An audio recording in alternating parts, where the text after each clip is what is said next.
here I am bringing you another true story. So this guy, his name's John, and John is about to die in the scariest way I can think of. Prepare to have nightmares. Now, John, he's 26. He's a smart dude. He's about to start med school. But one day, John and his younger brother, who we'll call Little Brother, and a bunch of their friends, they all decide to go spelunking or cave exploring. They want to explore this local cave that people explore all the time. So they all drive over to this cave and they find the entrance.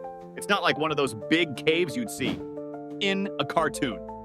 It's a little guy that you pretty much have to crawl into. So soon, John, Little Brother, and like 9 of their friends descend into this little cave entrance, and they make their way into the open area. They're crawling around, exploring, and having a good time.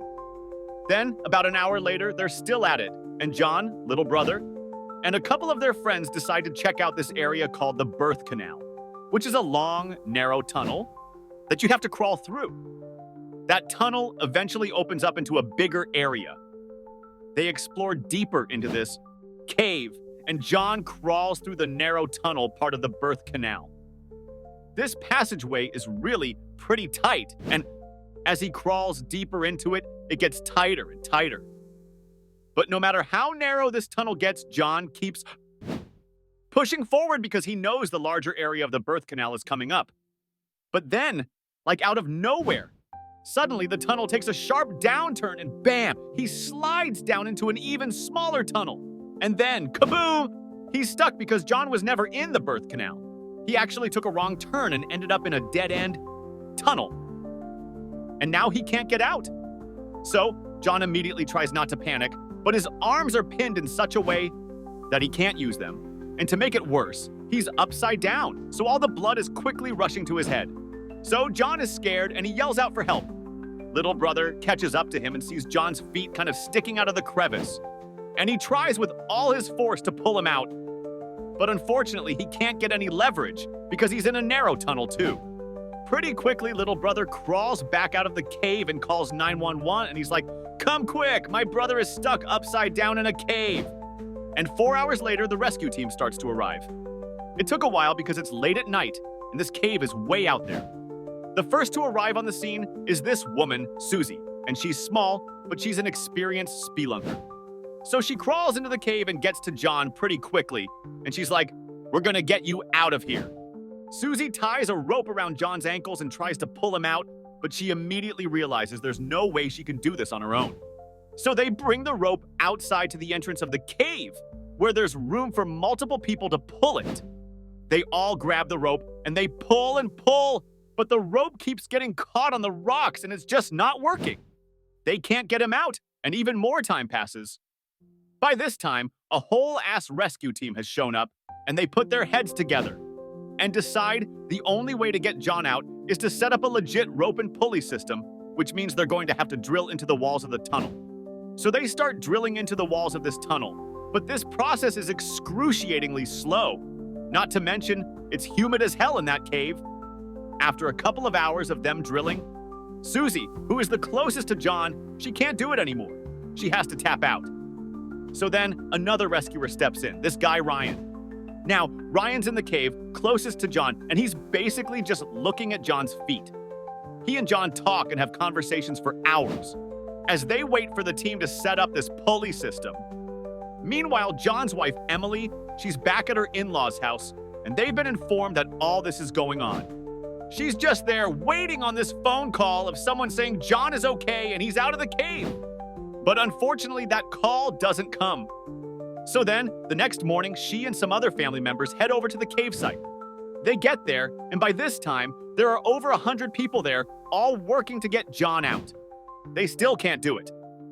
The rescue workers set up a two-way radio system so that Emily can talk to John, and they talk and tell each other they love each other and whatnot.